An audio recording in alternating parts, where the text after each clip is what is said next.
Mesdames et messieurs, bonjour, bienvenue dans ce nouveau numéro de NRTV Fait sa culture.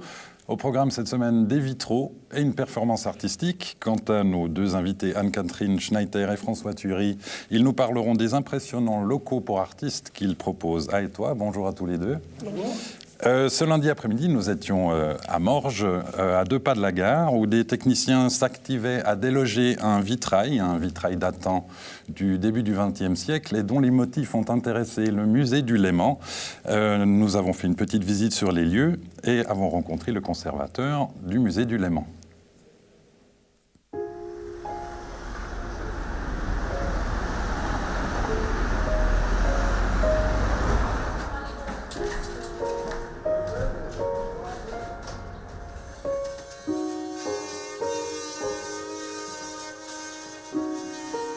Alors on est à Morges, dans une maison qui a une particularité exceptionnelle.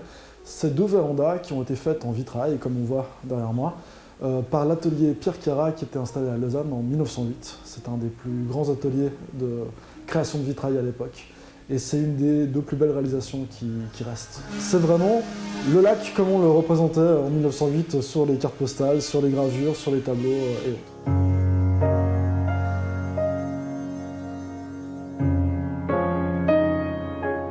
On est sur le coup pour sauver le vitrail, parce que la maison va être détruite dans le cadre de la reconstruction du quartier à côté de la gare de Morges, qui va être refait complètement.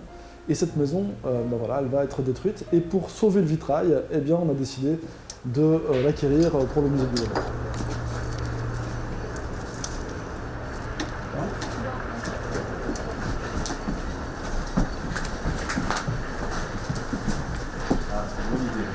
Alors d'abord, il va être présenté pour une période temporaire au 2e étage du bâtiment actuel, dans l'exposition sur les sciences naturelles. On va notamment l'utiliser comme un outil de médiation pour les enfants, en disant voilà, quelles sont les plantes qui sont représentées, les oiseaux, etc.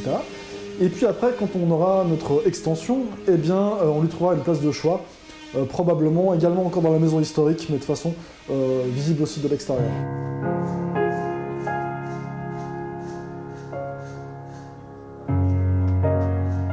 Et alors, comment vous avez eu vent de ce vitrail? Parce qu'a priori, on pourrait tout à fait passer à côté. Eh bien, alors, par un site de vente sur Internet. On fait, nous, régulièrement des veilles sur ce genre de site, parce qu'il y a beaucoup d'éléments du patrimoine qui y passent, et puis que ça nous permet de sauver des choses. Et puis là, tout d'un coup, on a vu ce vitrail arriver, et on a sauté sur l'occasion. C'est très délicat, c'est pour ça que c'est des artisans qui sont vraiment spécialisés dans ce type de travaux. Ils vont mettre toute la semaine pour le démonter, et puis ensuite, il y en aura pour 2 ou 3 mois de restauration. Alors là, il part donc à la restauration pendant tout l'hiver chez les vitraillistes et chez les serruriers pour les ferrures.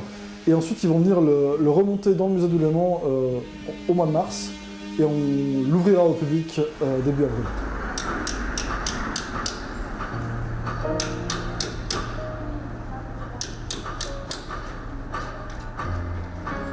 Il a été estimé à 120 000 francs. Les propriétaires nous l'ont donné, mais on aura pour au moins 30 ou 40 000 francs de travaux de restauration. Avec ce vitrail, c'est une nouvelle démonstration d'une des missions du musée du Léman, c'est-à-dire de protéger et de sauvegarder le patrimoine du lac, et pas simplement le patrimoine de la ville de Nyon, mais le patrimoine du lac dans tout son ensemble. Et là, c'est une démonstration de plus que la ville de Nyon elle fait un effort conséquent pour sauver le patrimoine de toute une région.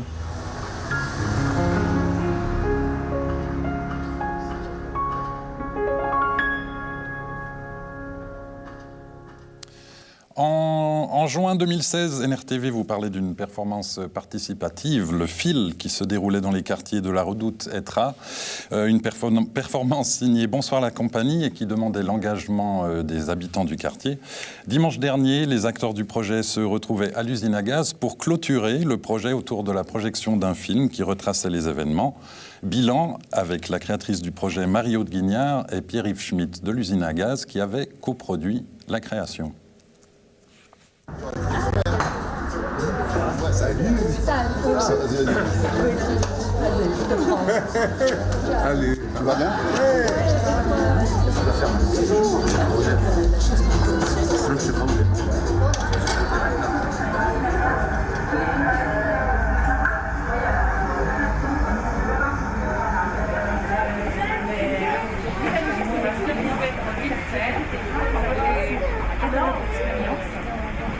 Vous avez tous les catalogues Le fil, c'est une performance qui a la forme d'une installation vivante et que je construis avec les habitants d'un quartier. Ce qu'on propose aux spectateurs au moment des représentations, c'est de venir à la rencontre des habitants d'un quartier dans leur quotidien. Et je propose au public, en fait, d'appréhender ces instants du quotidien privilégiés qu'ils peuvent avoir avec les habitants comme des œuvres d'art. En gros, le postulat du projet, c'est de présenter le quotidien comme une œuvre d'art. Ça s'appelle le fil parce que les spectateurs, au moment où ils déambulent dans l'espace public à la rencontre des habitants, ils ont avec eux un fil jaune qu'ils peuvent dérouler et accrocher où ils veulent dans l'espace public, ce qui permet de transformer le quartier le temps de la représentation.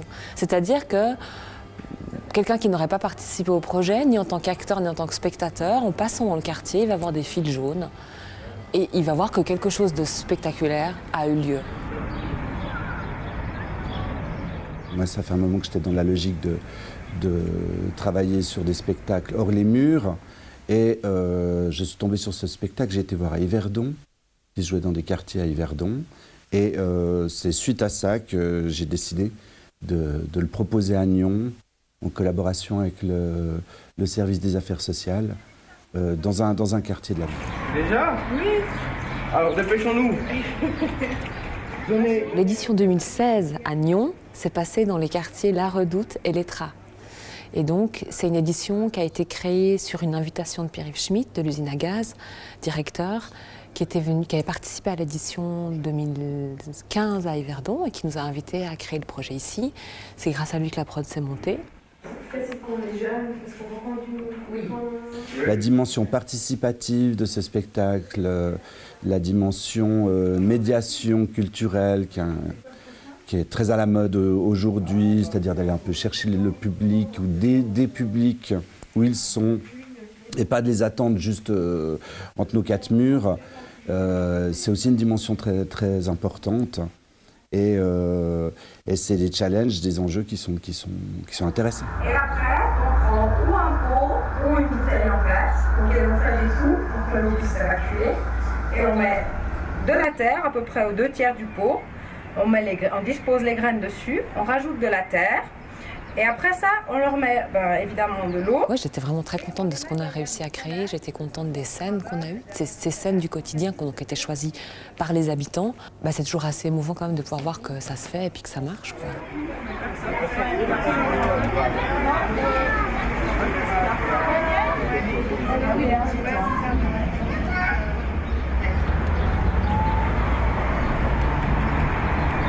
Il y a eu surtout, je crois, une rencontre avec certaines personnes du quartier. On s'est rendu compte qu'en tant qu'institution culturelle de la ville, de venir dans un quartier comme ça avait touché un certain nombre de personnes qui s'étaient senties touchées par notre démarche et le fait qu'on se déplace dans leur quartier. Il y a eu des très très belles rencontres avec des gens qu'on croise encore maintenant. La projection d'aujourd'hui s'adressait surtout aux habitants du quartier, afin qu'on découvre ensemble, qu'on ait l'occasion de découvrir ensemble ce petit film, en fait.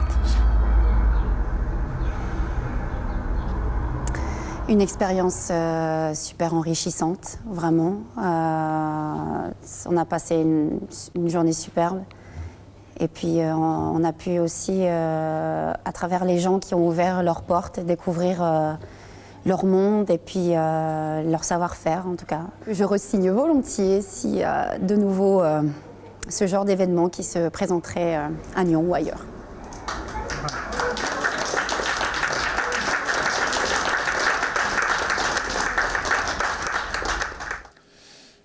Anne-Catherine Schneider, François Thury, bonjour. Vous êtes à la base d'un complexe impressionnant de locaux qui ouvre ses portes à Étoile, enfin qui a ouvert au mois d'octobre, les Ateliers de la Côte. C'est un endroit qui entend offrir des locaux aux artistes, aux artisans. Peut-être pour démarrer et pour qu'on voit un peu le projet, quel est l'historique de ce bâtiment déjà qui est devenu quelque chose de très impressionnant? C'était au départ le bâtiment bien connu des Fruits du Roi, donc qui abritait l'exploitation agro-commerciale de la famille, gérée par mon frère depuis une vingtaine d'années, et qui nécessitait de gros travaux de rénovation, toiture. Il fallait faire aussi des modifications dans l'outillage pour l'exploitation, etc. Et puis ça nous a conduit à nous interroger sur... Est-ce qu'on réinvestit pour continuer dans ce créneau, ou est-ce qu'on tourne la page et on fait autre chose? Voilà. Mais alors justement, du coup, au jour d'aujourd'hui, ce bâtiment, ça représente quoi en termes de surface? Parce que c'est assez impressionnant. Non, ça représente à peu près 4000 m² sur la totalité du bâtiment. Oui. Ce qui est énorme. Oui, c'est beaucoup de surface. Ouais. Et alors, moi, évidemment, j'ai envie de vous demander comment est-ce qu'on passe de la production arboricole à un atelier pour artisans et artistes. Quel chemin a fait l'idée, en fait? Alors, en fait, c'est un petit peu notre brainstorming de 2014 qui nous a poussé à choisir ce créneau-là. Pourquoi? Parce qu'on a les deux un petit peu un passé d'artiste. Moi, je suis musicien à la base. Anne-Catherine est très versée dans tout ce qui est artisanal, en fait. Et en réfléchissant, on s'est dit peut-être qu'on pourrait imaginer des locaux pour des artisans ou des gens qui ont des hobbies. C'est parti de cette idée-là, en fait. Oui. Et ensuite, on s'est rendu compte qu'en fait, il y avait un besoin au niveau des artistes, que ce soit des peintres, des sculpteurs. Parce que vous avez le sentiment qu'il y a un manque à ce niveau-là sur la côte? Il y a un besoin. Il y a un besoin, mais je pense aussi qu'il y a un grand besoin d'être rassemblés. Oui. Je pense que très souvent, les artistes se débrouillent pour trouver une cave, un sous-sol, un abri, une pièce, un petit coin dans l'appartement. Mais c'est difficile, et puis surtout, c'est isolant. Enfin, on est tout seul. C'est une de mes questions. Il y a clairement une volonté d'un esprit de communauté. Vous voyez au jour d'aujourd'hui déjà des interactions qui fonctionnent. Ouais. Vous avez des exemples ou... Ça, c'est magnifique. On a des exemples tout récents. On a fait une réunion avec tout le monde. D'ailleurs, tout le monde est venu. On était très contents. Ouais. Ça s'est très bien passé. Et à la verrée qui a suivi, on a vu que les gens se rencontraient, avaient déjà des idées de collaboration, notamment pour faire des petites vidéos, pour présenter sur nos écrans qu'on a dans le centre. Ils ont tout de suite eu des idées, et puis maintenant, ces idées se concrétisent, donc ils les font. Ouais. Et c'est super intéressant. Ouais, d'accord. On est très contents. Et alors, pour qu'on se rende compte, à l'intérieur, en termes d'infrastructures, qu'est-ce qu'on trouve? Parce qu'il y a énormément de locaux, et il y a une offre de base déjà en termes de locaux qui est assez impressionnante. On trouve des locaux qui sont disposés autour d'une grande salle. Enfin, il y a deux salles, mais il y en a une qui est plus grande que les autres, qui a une capacité de 200 places, qui s'appelle désormais la salle Steinway des Ateliers de la Côte, parce qu'on a eu la chance d'avoir ce partenariat avec la maison Steinway, enfin Hugues Musique à Lausanne. Et donc tous les locaux sont autour de cette salle, et ensuite à chaque niveau autour d'un patio depuis le premier étage qui amène la lumière au centre du bâtiment. Oui. Et on trouve aussi une cafétéria, un bar, un point d'accueil. On a aussi des ateliers qui sont à disposition, enfin un atelier avec des outils que les gens peuvent venir utiliser, ou ils peuvent demander aussi de l'aide pour peut-être couper une planche, souder quelque chose. Il y a vraiment toute l'offre possible, quoi. Il y a eu un gros travail de réflexion au départ déjà pour que tout soit là, en fait. Oui. Parce qu'il faut dire qu'on connaît les besoins des artisans et des musiciens et des danseurs. On a essayé de réfléchir pour eux, pour que ça soit vraiment agréable, pratique, On a plein de choses pratiques pour eux, ils sont très contents, des chariots, tout ça, qui sont mis à disposition. Qui appartenaient déjà même à l'ancienne exploitation, Ouais. qu'on a relooké. On a essayé de réutiliser les anciens Bien objets sûr. qu'on avait. Donc, Vous voilà. avez fait du home staging un peu. Voilà. Ouais, d'accord. Alors justement, un bâtiment comme celui-là, j'imagine bien qu'il y a un coût. Est-ce que vous êtes soutenu? Vous avez le soutien de certaines instances culturelles ou comment ça fonctionne ça? Alors, pas du tout. Enfin, c'est privé, hein, donc Ouais. il n'y a pas de subvention pour ce type d'exploitation. D'accord. C'est un investissement qu'on a fait, nous, qu'on a pris sur nous pour... mais c'est aussi, il faut dire quand même à la base, un investissement immobilier. Oui. C'est avec ça qu'on pourra faire tourner notre affaire, je veux dire. Mais en principe, c'est bien parti puisque tout est loué, en fait. Ouais, Voilà, donc on est content. Et alors justement, ce qui est de l'accès par exemple à la salle Steinway, c'est réservé aux locataires du lieu ou des gens extérieurs éventuellement peuvent vous faire des demandes à ce niveau-là? Alors, tout le monde peut nous faire des demandes. On veut aussi développer tout ce qui est, par exemple, séminaire pour les entreprises, du team building, tout en vendant les prestations des artistes du centre. Parce qu'on veut faire travailler nos artistes. Moi, je dis toujours nos artistes, mais oui, c'est un peu... Oui. Voilà. Ouais. Alors, ils doivent nous proposer des prestations qu'on va reproposer donc, aux entreprises qui viendraient nous trouver. Ce qui est intéressant, c'est que comme on a une grande variété d'artistes, on a des couturières, on a des bijoutiers, on a des sculpteurs, des peintres, une céramiste, un coutelier, enfin il y a une grande variété, ce qui fait que l'offre est très intéressante et originale aussi. Oui. C'est pas des choses qu'on trouve facilement auprès de n'importe quelle société événementielle. Absolument. C'est des choses originales qui sont sur place Oui, et qui vont être adaptées. Complètement. Et ce qui me fait penser que c'est aussi ce qui est intéressant dans votre démarche, c'est que ces ateliers sont ouverts au public. Absolument. Dans certains horaires. Hein. Oui, alors bon, c'est fermé le dimanche pour l'instant parce qu'on n'arrive pas à tout gérer, mais c'est ouvert la journée à peu près de 10h à 18h au public. Le public peut venir visiter. Il faut savoir que tous les murs du centre sont en train d'être habillés par tous nos peintres et nos photographes et nos sculpteurs qui auront des zones d'exposition. Des food trucks à midi, tous les jours, devant le bâtiment. Oui. Voilà, Ça, donc c'est sympa aussi. voilà. C'est pour ça que ça peut se visiter. Ça prend du temps à visiter. Il faut compter une bonne heure, 1h30. Oui. Donc il y a vraiment des tas de choses à voir. Il faut savoir aussi qu'on a des activités de service qui sont importantes, c'est-à-dire qu'il y a plein de thérapeutes qui sont chez nous aussi.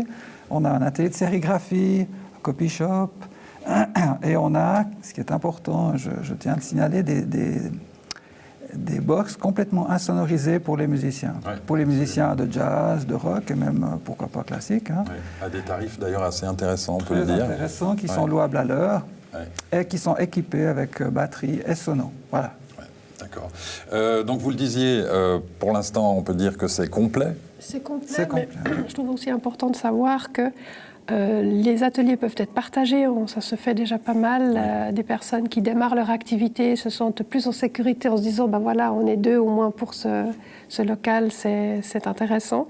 Et ce qui est aussi important à mon avis, c'est qu'on a pensé à tous les artistes qui n'ont pas besoin d'un local, qui aimeraient faire partie des ateliers de la Côte pour pouvoir profiter des synergies de la plateforme aussi pour être vus.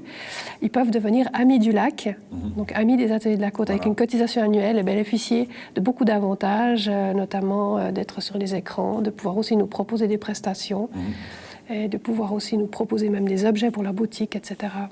Et d'avoir des prix sur les salles. Ouais. C'est important de le dire. Oui, absolument, absolument. Donc, peut-être si les gens qui nous écoutent sont intéressés et se disent « j'aimerais bien avoir un atelier là-bas », c'est complet, mais ils peuvent quand même se mettre sur une liste d'attente. Tout à fait, oui, c'est même assez important de le faire parce que... Et pour ça, le plus simple pour avoir toutes les infos, c'est de passer par le site internet. Oui, nous contacter par téléphone, il n'y a pas de problème. D'accord, donc le site internet, si jamais c'est www.lesateliers-de-la-côte.ch. Eh bien, je vous remercie beaucoup tous les deux. Pour terminer, peut-être juste, vous avez quelques événements à venir. Oui, alors il y a des événements importants. C'est le 22 mars, donc 2018, c'est l'inauguration officielle avec la presse, on espère, et puis les autorités publiques. Et le 24 mars, on aura l'ouverture tout public. Ce sera le samedi, ce sera quasi toute la journée, avec des événements, des gens du centre sur place. Voilà. Et on a encore l'inauguration de la salle Steinway le 15 avril. Bon. Si vous ne pouvez pas attendre, vous pouvez déjà venir le 14 février. Oui. Et peut-être même le 14 décembre à la Quiz Night. Oui. En 2 mots. Le 14 février, ce sera la Saint-Valentin. Il y aura très probablement un big band avec soirée nous deux, avec soirée traiteur, etc. Voilà. D'accord, très bien. Eh bien, je vous remercie beaucoup. C'est bon, merci. Merci. Avant que nous nous quittions, je vais encore vous donner quelques dates. Mercredi dernier, un réseau de boîtes à livres a été inauguré en ville de Gland. L'idée est simple, vous pouvez y prendre ou y déposer des livres dont vous n'avez plus l'usage. C'est un projet qui est issu d'une réflexion entre la bibliothèque, le service de la culture et des demandes de citoyens. Vous trouverez l'emplacement de ces boîtes sur le site www.gland.ch/boîte à livres. Notez encore que ce samedi 9 à 17h, le Théâtre de Grandchamp offre une projection de Noël en partenariat avec le festival Vision du Réel. Vous pourrez voir le film documentaire Et les Mistral gagnants de Anne-Dauphine Julien. Réservez vos places sur le site de Grandchamp. Voilà, c'est la fin de notre émission. Nous nous retrouvons jeudi prochain pour un nouveau numéro de NRTV Fait sa culture. D'ici là, prenez soin de vous.